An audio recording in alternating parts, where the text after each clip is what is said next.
Ladies and gentlemen, you're now tuned into the very best. It's yours truly, Jazzy Finzel, a.k.a. Jazzy Finzel, Burgundy, Obama, Luther King Jr., Jackson 5 the First. You dig? And you're tuned in to Gully TV Live. Oh, boy.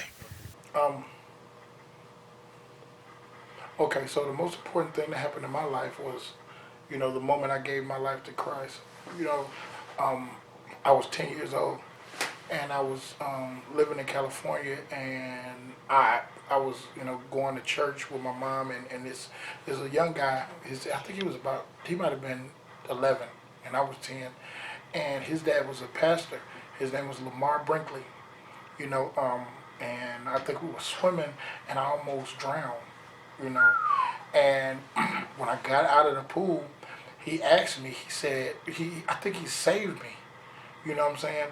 And when I got out of that pool, he said, "Hey," he said, "Faye," he said, if you would have died, do you know what would happen to you?" He was like, "Do you know that if you would go to heaven or you would go to hell?"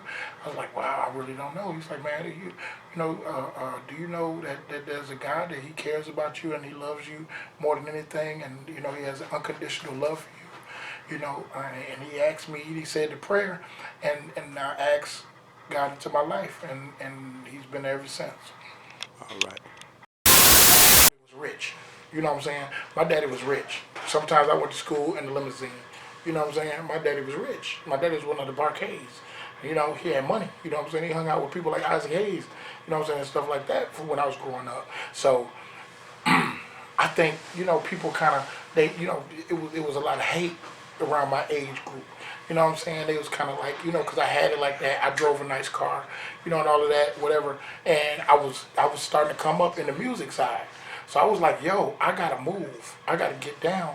And that's when I moved to Atlanta. You know what I'm saying? I just made a move to Atlanta, and I was like, yo, I said, man, if I don't get out of Memphis, Tennessee, I felt like I won't even survive. You know what I'm saying? Because music is my life. I didn't care about nothing else. I wasn't hustling. I don't have no dope stories, none of that. I was making music. You know what I'm saying? I'm a jukebox. You know what I'm saying? So I said Atlanta was thriving at the time. And when my daddy was talking to this chick that was living in Atlanta at the time. And every time he took me, it was like magical. So I was like, I talked to my man Ty Day. I went over his house, and he said, yo, and I wasn't living off my dad at the time. I actually had fired my dad as a manager. You know what I'm saying? It was pivotal for me. So, that was big. Like, we just got to beefing and almost fighting, like fist fighting. You know what I'm saying? So, it was pivotal for me. And he said, yo, he said, man, you go and do what you got to do, bro. He gave me and my crew $1,500. And we went to Atlanta. That was the pivotal point for me. And my boys was talking about coming back, but I knew I was never coming back.